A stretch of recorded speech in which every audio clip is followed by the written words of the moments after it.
Let's get into some trending tickers in today's trade. Check out shares of a firm. They are soaring today, up about 17%. Company announcing it will bring its pay over time option to self-checkout kiosks at over 4,500 Walmart stores across the U.S. So that was the news today, Julie. I mean, basically, the news here, a firm really expanding its reach with more potential consumers. This stock, by the way, is now up some 400% this year. So just a remarkable move for Max Levchin's company. Perhaps not a big surprise after a move like that. You've got about 45% of analysts covering a firm. They're now on the sidelines with a hold. There are still some believers, though. You know, I checked in with Dan Dolev over at Mizuho, friend of Yahoo Finance. Dan has been pounding the table on a firm for a while. Continues, he says, to have a buy on this name. Says it still enjoys just a small penetration of what he thinks is just this massive TAM. Likes the product innovation adoption, he says, likes the Affirm card, thinks they can double GMV over the medium term. His target's 30. On the flip side, you've got James Faucette over at Morgan Stanley, who downgraded the stock just yesterday, I believe, and basically said, you know, it's not necessarily, and as you pointed out, there are more holds than buys on the stock right now. It's not necessarily because people don't believe in the fundamental story. It's because of that 400% yeah, that'll do it. Rally that the stock has had this year. And that's what Faucette said, that the valuation is just, you can't justify it given the outlook for the company. So yes, of course, it's up today. Another big pop. All those guys might be wrong. Valuation doesn't matter if people keep buying, right? So we'll see what ends up happening. 431% in 2023. Not bad. Not so bad. Let's talk about another rally that we've seen this year. That is in Bitcoin. We are seeing it up again today, 1.6%. Year to date, it's up over 150%.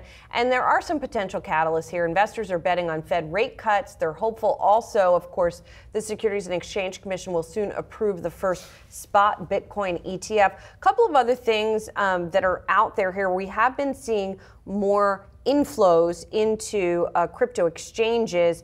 CoinDesk citing some data from Into the Block and saying that it saw $860 million of net inflows into exchanges last week, which is the highest level since March. Now, on the flip side, they said when people move their assets to exchanges from, say, cold storage perhaps, that might mean they want to sell. So that could be maybe a little bit of a bearish counter indicator because Bitcoin's done so well, and coming into the end of the year, maybe people want to start taking some profits. Yeah, I mean, a couple of big things. One is the expectation that the Fed's going to cut rates, so that obviously supports risk-sensitive assets, stocks, crypto. Two, the expectation is still out there, Julie, we've talked so much about this, that the SEC is really going to approve that spot Bitcoin ETF. And there's been, listen, plenty of heavy hitters. Can't wait to sell you that product. So BlackRock, Invesco. And we've had this kind of conversation with a lot of smart folks about whether that really is a catalyst for Bitcoin into 2024.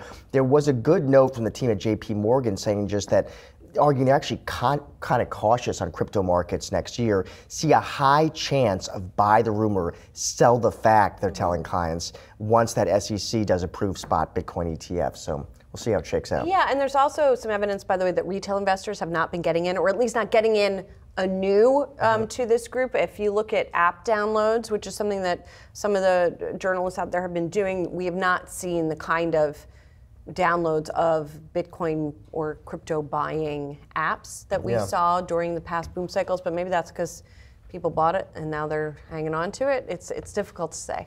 So what a move. I mean, Bitcoin up somewhat, 150% this year. Tremendous.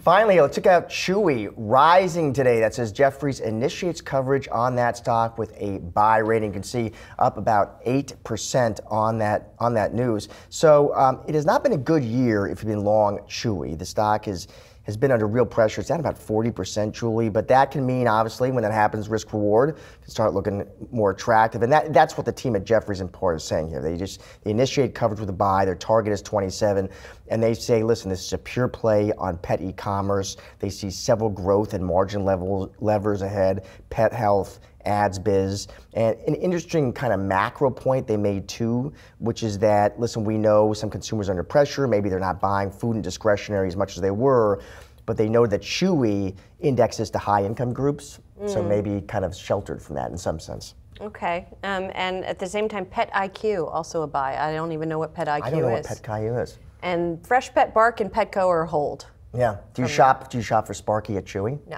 You don't? No, Where do you go? I usually just go to Amazon. Same here. Yeah, or because when, yeah. Maybe we're missing out. I don't know.